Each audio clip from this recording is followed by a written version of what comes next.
Hello and bienvenidos to Life's Questions and Lessons, the Self-Reflection Podcast. I am your host, Charity Youngblood, and I am so grateful that you are here with me today. Let's get started with today's question. Do you have a transitional energy break from morning to afternoon? Do you have a transitional energy break from morning to afternoon? So we are in our If You Could Design Your Life from Scratch series. And if you haven't started with an intro episode to the series, I highly suggest you start there. But today we are kind of moving from our morning into the afternoon. So there's this huge question of if you could design your life from scratch, what would it look like? And since that question is so big, it can be very difficult to answer. So we are taking little bites, little appetizers, if you would, each episode, and really just breaking it down, breaking your life into elements. So I heard about the transitional energy break to be honest, it was probably a book I read a few years ago. But when I first heard about it, I was like, wow, that's actually a really cool concept. And all it is it's kind of this understanding of breaking up the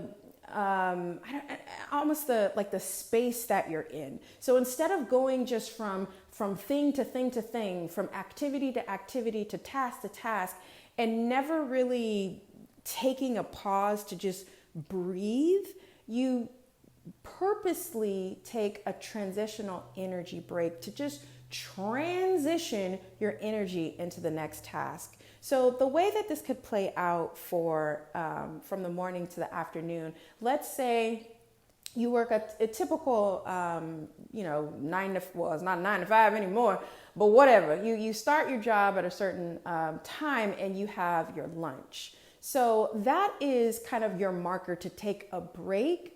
But what a transitional energy break would look like is maybe right before lunch, you start dancing. You turn off your laptop, you put on a song, you get your body moving. Another example could be right before your lunch to go for a walk outside without your headphones in, right? So you can actually activate all your senses and think about what you're seeing, think about what you're hearing, etc. So those are just a few examples, but it literally can be anything that works best for you. It's just understanding this concept of I'm moving from my morning, from the energy of the morning, from all the things that I had to do, or maybe all the things that I didn't have to do in the morning, into the afternoon. How can I transition that energy that I need to accomplish whatever it is in the afternoon, right? So hopefully this episode was helpful for you, and it's a different way to kind of think about our days in terms of, sometimes we think of our days in terms of meetings, right? Or in terms of the tasks, but really thinking of it in terms of energy. The energy in the morning is very different than the afternoon, right? There's a lot of things that, I'll be honest, I don't feel like doing in the afternoon. And I'm sure you might share that sentiment. So hope this was helpful. As always, thank you so much for listening. Please rate and review this podcast wherever you're listening to my words. And please let me know how your journey is going. My information, how to get in contact with me, is in the show description. So please reach out and let me know. And until next time, take care.